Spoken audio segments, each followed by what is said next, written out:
name's John Burton. I represent the Longhunter era, which would be mid-18th century, from about 1755 to about 1780. We were a bunch of settlers who had to make extra money, so we left our families and started to shoot buffalo, elk, and deer for their hides, and we'd go out in groups of 3 to 15. Leave from about October to May and pack in with our mules and horses. And the Native Americans give us quite an issue. We were taking from them because we were killing their meat. But quite a few men made anywhere from $800 to $1,700 in just a few months. That's quite a lot of money in the 18th century. But it was a rough life we lived. We camp in the woods. Sometimes we have tents. Sometimes we make shift with we find an overhang or a cave or just a brush arbor we build. We have a base camp that we go to pack all our hides in. We have a couple of men stay there and remain in the base camp while most of us are out hunting. As soon as we get enough hides, we pack them up, we take them east, either Charlotte, New York, just anywhere we got a big settlement where we can take our hides to the sea, where we can get them on ships to England, other ports. What time period was that? That would be the 18th century, from about 1755 to about 1775, right before the Revolutionary War got in full swing. Then we had most of the guys fought in the war. Most of the Longhunters were called over mountain men. They fought at Kings Mountain. Majority of the Longhunters did. Most of them were family people. A lot of them come out of the same family: the Loonies, the Holstons, Skaggs, the Harmons, Tates, Boones. They all knew each other and come out of the same families, more or less. But it was a rough era on the settlers, and the hunting brought in extra income. And of course, you had to have a little bit of capital to buy horses and mules to do pack-ins in the mountains. But it faded out when silk came into being and the Industrial Revolution started, with all the different cotton and different other fibers they started making clothes out of. The buckskins and the hides kind of went out, so profits went down. So they went back to whatever they were doing, farming or gunsmithing or whatever they were doing before they became Longhunters. Well, what kind of rifle did they normally use in that time period for that? Well, most of them started out with a smooth bore, which would be anywhere from 28 to 58 caliber. It would shoot a ball or shot. You could bring down big game or small game, or protect your family with it from the enemy. Then as the Germans produced more rifles, they come in with a Pennsylvania rifle, developed from the Jaeger rifle, which the Germans had made prior to that, which was a big bore caliber rifle that could bring down big game. And the ones that could afford them bought those guns, the rifles, which was called a Pennsylvania gun, and started using those in the mountains to hunt with because they were long range, a lot better, more accurate long range. And they went on into the Revolutionary War with those rifles. That's what won the battle at Kings Mountain. The Crown had nothing but round Bessies, 75 caliber big bore muskets. So most of the Militia had the rifles, so we could shoot further and longer, and we took them out with the rifles. So it played a major part in it. Okay, how about the pistol? Very few of them carried pistols. Some of them may have, but it's not documented. Right. Of course, the military had pistols, but most of the militia guys just had a rifle or a fowler or a musket. You want to talk a little bit about Kings Mountain? Well, Kings Mountain was one of the biggest major battles in the South. It stopped the British because they had you just had the Battle of Camden and Guilford Courthouse, which wiped out a lot of our militia. They caught Ferguson was bragging about how he could whoop any militia here in America, and he had a high point to get on. He called out for all the militia to meet him there, that he was going to more or less whoop up on them. And the over mountain men marched all night from Virginia and Tennessee over the mountains on foot and on horseback for the Battle of Kings Mountain. And Ferguson was prepared for it. The sniper shot Ferguson with a flintlock from about, I would say, 1,000 yards at least. Killed him with one shot. And Ferguson had developed, he was a British officer, he had developed the first air gun documented. Converted flintlock into an air gun, shot off of air. That was pretty neat. Anyway, the Kings Mountain was a great victory for the militia in America. And after that, it's pretty much downhill for the British. Gotcha. Yeah. Okay, what we got here is a Thule reproduction of a Thule gun that would have came from France, that would have been traded to the Native Americans for their furs. The second gun down is the early Lancaster style, and it's a straight octagon barrel. It's a 50 caliber. The bottom one is the early Lehigh style, which is octagon around, and it's also a rifle gun. And all the guns are left-handed because I shoot left-handed. The top one, like I said, it's a smooth bore, which you could shoot round ball or shot in it, which the Native Americans preferred that. The bows are made out of hickory. This one is backed with timber rattler skin. It's mainly for decoration and a natural camouflage. Here's what the Longhunters would have carried. They would have carried this little ladle in their bag, which they bought their lead and bars. They cut off a piece of lead, probably with their tomahawk, put it in the ladle, get a green stick so it wouldn't catch fire, put it over the fire, and milk the ball. Then they would take it and they would pour it into a bag mold. They carried this little mold with them, and they'd open it up and get the round ball out, and it had the little spruce cutter built in where they could cut the spruce off of it. What they would do, they would load the barrel with their charge in there, their powder, their patch, their ball, and then they would prime this pan on the flintlock. They would prime it with powder, flip this frizzen down, go to full cock, and when they pulled the trigger, it would make a spark, which would set the pan off, and then in turn it would set the charge in the barrel off. Okay. And you was talking about earlier about you can get 5 shots off of the bow. Probably before one man could, load the gun, you could probably get 5 arrows off shooting a bow, but by the time it took somebody to load the gun once. Okay, what's the range for each one of those? The top one being a smooth bore, you're not going to have a long shot on it because you're shooting a round ball out of a smooth barrel. But you come on down to the rifle barrels. I mean, I've seen people hitting bear-sized targets at 200 yards with them. So it's all depends really on how much you shoot it and getting used to the gun. Okay, and you're playing as a... I'm playing as a long hunter, which would have been, in this area and parts of the United States, getting furs from the natives, maybe either trading for them or either being with the party that went in and hunting white-tailed deers and taking the hides, and they would eventually go to Europe. Okay, gotcha.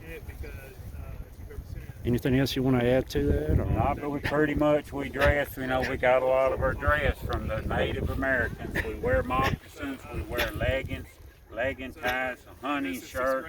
This is a hunting frock. When you say in hunting shirt, what are you basically... It's just, they just call these long shirts a hunting shirt, that wasn't, most of the time you dress like this going into the woods, but if you were in town and you were, well off, you'd wear different clothes in town than you would when you were going into the woods. Gotcha. All right then. All right. What it is, it's a reproduction of trade silver that they would have traded to the natives for the furs. And I heard that some of the big chiefs, they would have bushel baskets full of trade silver. And this gorget originated, when they went from armor, this right here was for the officers that they would wear around their neck, but it also became a trade item to the Native Americans that they would trade for the furs. Gotcha. And these are made out of? Those are buffalo teeth.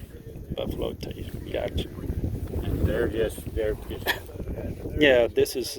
Just little pouches that they would carry stuff in, keep them from getting lost. This is made out of deer antler, and this is the stitching that they done in the old days, the cross stitch. About how long did it take you to make that? About 45 minutes. 45 minutes. Okay. All right. She would have put a little, for her husband, she would have did a little decoration, you know, just to dress things up. And also here, and this is trade silver that they would trade to the Indians for stuff. Indians like shiny stuff. So that's why they wear that then, just so to Well, trade with the you- Indians. You wore your wealth, you know what I mean? And if I'm in an area and a Native American, he's got a beaver hide or whatever, and I want it, I'll say, I'll give you this brooch for, you know, and it was a trade. It was a trade. There was no, you know, they didn't really have money, so it's all trading. Trade. Yeah. You know, if you had something that somebody wanted, you just, you know, wanted to trade, you just traded. So what do they mostly trade with the hunters? Well, the guns were very important. You know, once they started bringing that's a copy of a French gun, and then the English also had their trade gun that they would trade. So, plus it was for loyalty, plus it was, you know, for the furs and all that would go back to England. Okay. All right then. 1758 until 1763. The British Army had three types of soldiers. You had militia. Every male person in the community between the ages of 16 and 65 had to be in the militia. And they had their own equipment. They would look like this gentleman that just walked away. But then they had regular British Army soldiers, who would be the red coats that you're used to. And then this one, the different states, the different provinces had their own army. It's regular army, regular soldiers, but from that province. This province is North Carolina, which I'm originally from. In 1760, they had a large battle north of what's now Statesville, North Carolina, at a place called Fort Dobbs, and it was North Carolina provincials, 1,000 of them against 1,200 Cherokee warriors. The Cherokee had been incited by the French at Fort Toulouse here in Alabama to go to sever their alliance with the English and attack the English. So they attacked up and down the Catawba River in that year until the Catawba Indians went on the warpath and they went back across the mountains. But this is what I would have worn at the Battle of Fort Dobbs in 1760. Okay, what kind of rifle would have used? They would have used brown besses. This is a rifle. It's not a brown bess, but they'd use the same weapons that the regular Army soldiers would have worn, which would be a 75 caliber brown bess, which was in use by the British Army from the 1600s to the 1800s, like about the 1830s, somewhere around there. So what was life as a militia or? Well, militia life was just like any frontiersman or anybody anywhere, because most of the time you were at home. You only had to do, periodically you had to go into camp and get your training, drill training, and make sure you had the required equipment. You were required to have a firearm. You were required to have an axe. You were required to have certain other pieces of equipment, like, you know, the camp equipment. And you'd go show that you had that, and you would train in drilling ceremonies and in firing your weapon, the different drill you'd had to do with your weapon, and periodically you do that. But the provincials and the regular army, the provincials were kind of second-class citizens to the regular army. Those of us at Fort Dobbs, we would be billeted around the fort, and sometimes some would be in the fort. We'd be living in tents just like these, or, you know, sometimes if we were at a place long enough, we'd build, you know, brush arbors or little small cabins for our, you know, to sleep in. We'd be cooking on open fires and just living around the area. We'd be pillaging around the local area from foraging is what they called it in those days, from the local people. But, you know, it's one of the reasons, stuff like that is one of the reasons why we have now the amendment that says there'd be no quartering of troops in private homes, because they'd take you over your house. And the British Army had it a little better because they had regular quarters, might be in your house, might be in your barn, and they had a regular supply, and their equipment was, you know, we'd get the secondhand brown besses. And the governor of North Carolina had to pay for these uniforms for us. And so, you know, I'm wearing this uniform. He may be wearing a uniform just like this. It would be a slightly different color because it would be out of different stock. What do you call that? Different printage and different bolt of cloth. So because it was just whatever the local people could get them. So, Yeah, how about the food, the meals? I would be eating what we could forage. So whatever the local people had, we'd be Right. eating cornmeal. We'd be eating pork, chickens.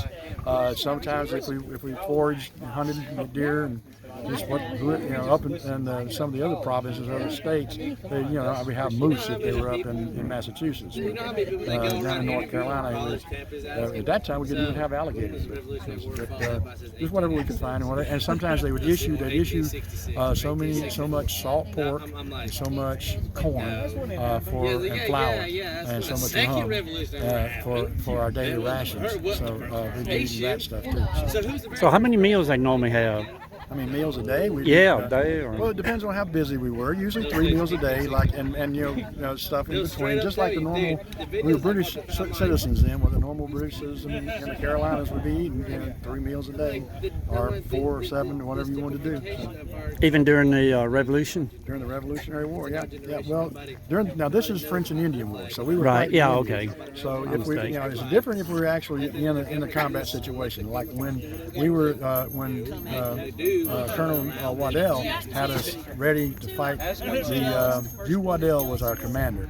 When he had us ready, he knew that the Cherokee had been raiding down the Catawba River, that we might be facing them, and he'd been called up by Governor Tryon to protect the frontier, because this was the very frontier at that time, that we wouldn't be as lax about our daily chores. We'd be in pulling guard duty, sentry duty. We would be, some of us would be eating while others were working.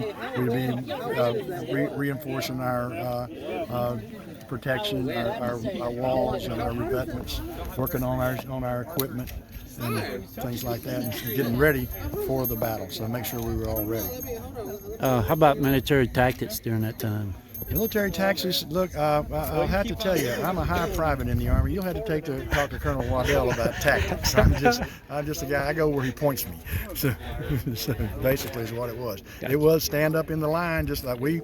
Basically, the provincial forces used the same tactics as the regular army, as the redcoats. So. Okay, gotcha.